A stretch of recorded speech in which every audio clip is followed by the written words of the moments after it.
Okay, so I want to take everyone through this one. This one was really interesting. Gone through and actually had it generate all of the answers. Um, it looks like ChatGPT basically just guesses in a lot of cases here. At the end of the day, it was actually not really helpful. Maybe I just wasn't asking the questions in the right way. Um, Realistically, this is probably more a case of this is not a good question to just ask ChatGPT. So obviously the question was integrate my Google Calendar into my Outlook. I've talked about this in the last one that I did, how this would be really nice so that I can see all of my personal things and my professional things in one place. Um, it gave me instructions that don't work. So I asked it to update for Office 365. It gave me instructions that don't work. And you'll start to see a theme here pretty quickly. So I asked if I import this ICS file, because that's what it told me to do here, um, will it live update when I add future things to my Google Calendar? No, it will not.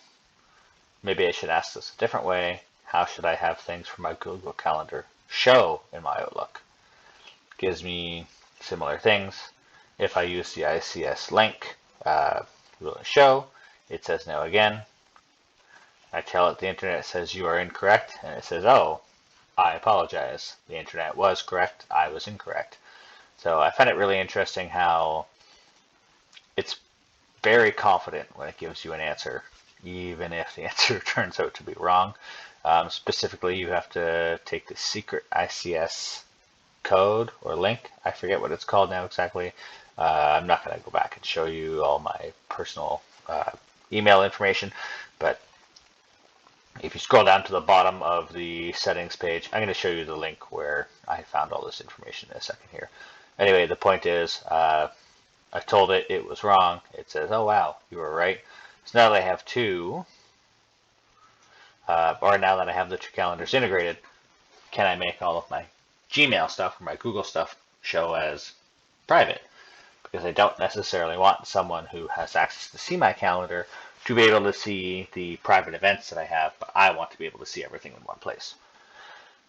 So I asked it a whole bunch of different ways. It gave me some pretty good answers.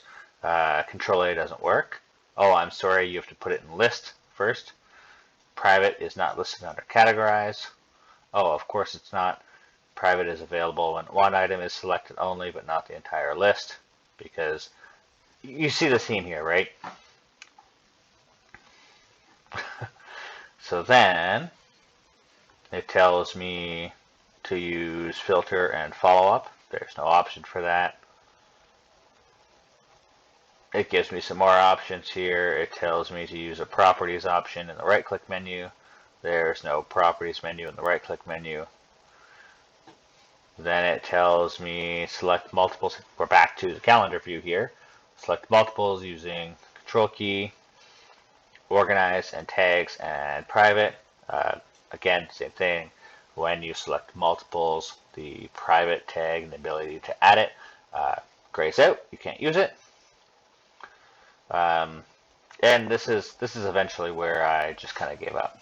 So let me show you quickly how we actually do this. So when you want to integrate a Google Calendar, you go to that specific calendar and you go to settings and sharings and you grab the secret address in iCal format box. That's what it's called. Copy that and then you you go into Outlook, Internet Calendars, new, you drop it in here. This is how you do it. It's actually very straightforward. And it will, every time you open Outlook or on some set regular occurrence that I don't know the exact timing of, it will go out and check your Google Calendar to see if there's been any updates or anything that's added, and it will update in your Outlook. It's actually very straightforward to do that. Now, how do you make everything private? So this one was a little more convoluted, but there was a way. So what you've actually got to do is basically group, so you have to put everything into list view first. Then you have to group it by showing things as what is private and what is not private. And you do that by here. So first you have to add a column for private. You follow these instructions here. I will link this all down below in the description so you don't have to worry about pausing this to read it and whatnot. This is what you do. You add the column so that you have the ability to show what is private with a checkbox. Then you're going to scroll down here. You're going to click onto the column. You're going to right click and do group by this field. And then you're going to highlight or Control A or Shift click click click, however you want to do it, all of the stuff that it says none, being there is the private category is set to none or it is not private, and you're just going to drag all of those up into the yes field where private category is set to yes. And that's actually it. It's pretty straightforward. ChatGPT did a terrible job of this, so that's pretty unfortunate. But this is a really great example of something that it actually is just bad at, right? I think the most interesting piece for me was that it just guessed a whole bunch of times, and at least that's what it seems like. It keeps making a bunch of assumptions. It goes, oh, try this, try this, try this, and each one is maybe a different way you could configure Outlook, or maybe it's picking based on 2013, 2016, Office 365, Office 365 web versus desktop. It almost seems like it's guessing, but I think what it, as I say it out loud, I think what it's doing is it's picking based on all of those different iterations that are out there. The way I should say that is actually it's picking based on all the iterations that were out there in the language model it was trained on, or the language data set it was trained on. So as we all know, it's not going to be perfect, but it gives you a good idea of what it could be if or when this becomes a more robust tool. So that's kind of where we're going to end it here. This is a super interesting one. It's a great example of something that it actually did really poorly, and it really shows how you can't trust what an AI tool gives you just because it's an AI tool. So keep that in mind when you're doing this. You can usually find the answer.